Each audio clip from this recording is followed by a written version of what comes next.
in sort of finding the footage that you had to find, and then in gathering the interviews and the new footage, tell me about sort of beginning to create a narrative to tell the story of Bob Marley's life. Well, you know, I went into it not really knowing what my story was going to be, which in a documentary is usually the best way about it, you know, not to go with too much preconception. I just started interviewing everybody. I interviewed like 90 people. I just thought, well, if I talk to everybody, I'll get an impression of who he was. And obviously what you're trying to do in a bio-documentary like this is give the viewer a feeling of, oh, now I understand him. Now I know who this man is, which is very hard to do in 2 hours of film, whatever. So, you know, I went through a process of discovery really myself, and then I just tried to reflect that in the film. And there were a few key moments, a few key interview moments where I thought, okay, now that really unlocks a key for me, and I understand who he is. But the challenge of making this film really was that there's hardly any footage of Bob. So it's not like making a movie about the Beatles where, you know, they were like on film from dawn till dusk every day when they were celebrities. This is a guy who, there's not a single piece of moving footage of Bob for the first 11 years of his career. Till 1962 when he formed the Wailers, till 1973, there's nothing. Yet you found so much footage. There's so well, much we found footage from later, and we used some of it earlier. We found a lot of photographs, but you have to be more creative. But even then, photographs, there's hardly that many photographs for the first part of his career. But that also makes it sort of mysterious. And then you get figures like Bob's father, who was this white guy who called himself the Captain, who Bob never really knew. He was a 65-year-old philanderer who, you know, obviously had children all over the place. But he was key to Bob's life, because I think growing up without a father and growing up mixed race in Jamaica at the time when, you know, it was tough to be mixed race because the black community didn't like you, the white community didn't like you, you were a total outsider. And I think that outsider status is the thing that kind of is the key to his success, in a way, key to the drive that made him go on and be so successful. Yeah. You brought up the father, and there's a great moment with, I believe it's his half-sister, that he never knew, who really, I think explains, it's just a great moment when she explains that, you know, he's the most famous Marley now. He has taken over the name. Could you talk a little bit about that? Well, I think that, you know, there's obviously a lot of racial politics in Jamaica. It's a country formed from slavery. And, you know, English slave owners came there and with slaves from West Africa and put them on their plantations, and the white guys grew rich and the Africans got nothing. And so to this day, it's a very divided society. And Bob's father was from the sort of the white upper classes, and he got a girl pregnant, and Bob was born, and then a few years later he had this half-sister of Bob's. And the white family never wanted to acknowledge Bob. But when he needed some money once, when he was trying to get his own record label going, he went to them and he said, you know, you lend me some money, and they threw him out of the office. And so he then wrote the song Cornerstone, which is a song all about, you know, one day you'll see I'm going to be the cornerstone. I'm going to be the most important guy, and you guys are going to be forgotten. And the half-sister talks about this very movingly, and talks about, you know, that's what happened. Nobody's heard of this grand family who were a big white family in Jamaica, the Marleys, who thought they were quite important. Nobody's heard of them anymore. Nobody cares about them. It's now Bob. Yeah, when you say Marley, Bob's image, that image right behind you is what comes to mind. So it's like, you know, success is the best revenge. Yeah. Yeah, absolutely.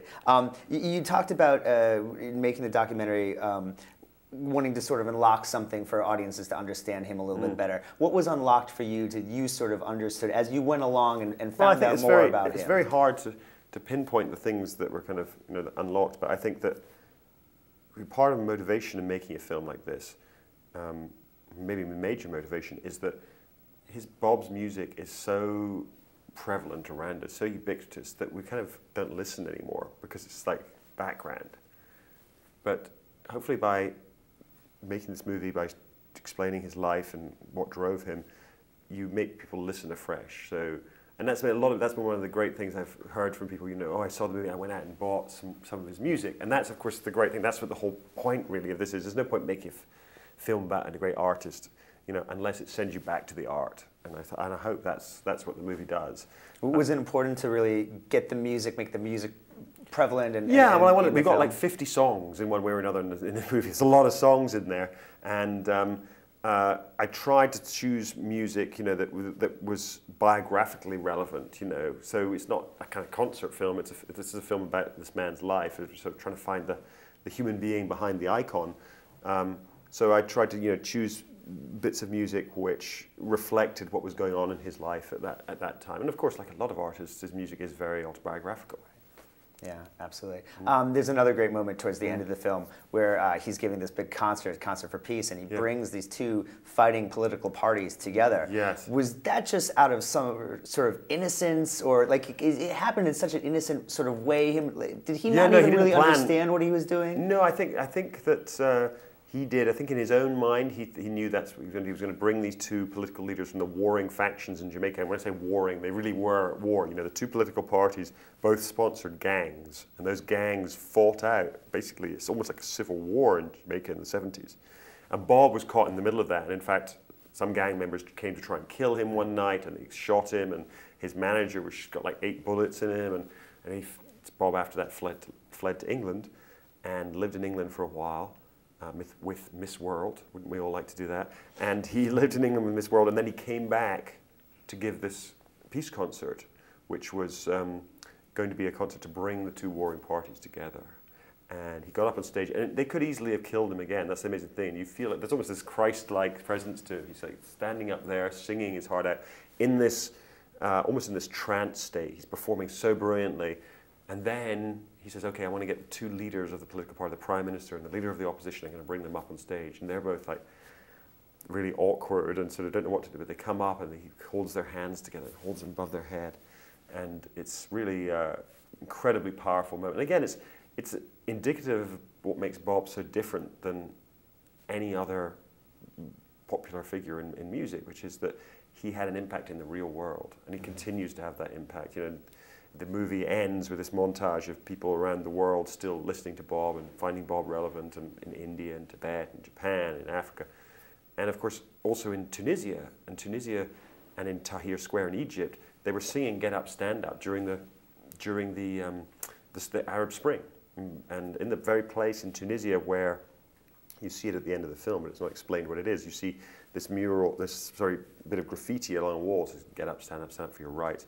That piece of wall is right next to where the guy burned himself to death, who is the guy who started the whole Arab Spring, the whole tumult that's happened, the sort of desire for freedom and democracy in the Middle East, started there in this little town square. And right where it started, the next day after he burned himself, somebody wrote, Get up, stand up for your rights. So that just shows you what the relevance of this guy is. Yeah, the legacy is amazing. Last question I'll just ask you, favorite rock documentaries? Did you have some that sort of inspired you? Well, I do. I love Scorsese's Dylan film, The Direction Home. I think that's great. I think one of the 5 greatest documentaries ever made, let alone rock documentaries, is the Maysles brothers film about Altamont, Gimme Shelter, which I just adore. I think it's like a masterpiece in film. What are the other good ones? That'll do, 2. That's perfect. Yeah, that's great. Yeah. I love The Last Waltz and Taylor Hackford's Hail, Hail, Rock and Roll. I've never seen Hail, Hail, Oh, Rock and Roll. yeah, you need to see it. Yeah, it's excellent. Okay. It's excellent. Awesome.